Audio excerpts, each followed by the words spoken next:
Yang sama-sama kita hormati Bapak Kepala Dinas Pariwisata dan Kebudayaan Kabupaten Solo, dalam hal ini diwakili oleh Bapak Kabid Kepala Bidang Kebudayaan Dinas Pariwisata dan Kebudayaan Kabupaten Solo.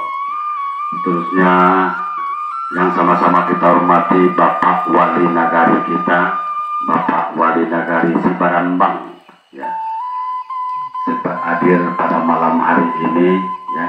Seterusnya kepada Bapak Kasih di Sibarambang sempat hadir pada malam hari ini, dan seterusnya kepada Bapak dan Ibu yang penonton dan yatim, dan anggota grup Randai Sibumbun Sakti Nagari Sibarambang.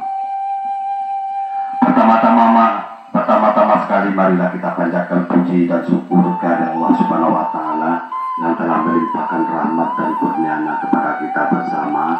Maka pada malam hari ini kita diberi kekuatan, kesehatan, kesempatan dan tatap muka dengan sama grup Randai Sibumbun Sakti.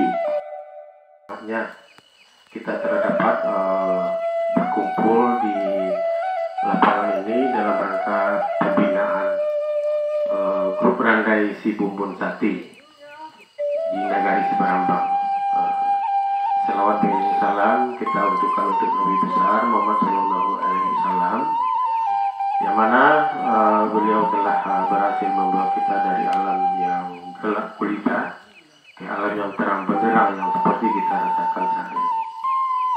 Baik, yang sama-sama kita hormati Bapak Wali Nagari Sibarambang, Bapak Kasih Penguatan Kelembagaan Adat, Bapak Kasih Pembinaan Pelestarian Kesenian dan Budaya Daerah, Bapak Zal, itu Bapak Wirasto.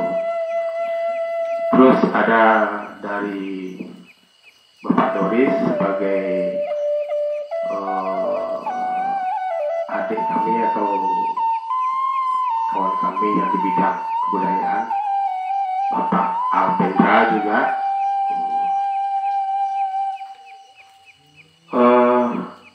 Mungkin tidak banyak yang saya sampaikan mungkin tentang Randai ini. Nanti akan disampaikan oleh Pak Zal teknisnya, bagaimana itu dayang daininya yang betul untuk lomba pas menjadi 50 menit. Jadi bagaimana gerakan dayang daininya, persambahannya, Semarantang Randa, Semarantang Tinggi terakhirnya. Jadi itu yang akan disampaikan oleh Pak Zal nanti. Terus kesenian Randai yang Sibarambang kembali, sebetulnya kami baru giat kembali karena terhalang oleh COVID kemarin sekitar 2 tahun itu vakum seluruhnya, baik Randai, tari, ini segala macamnya.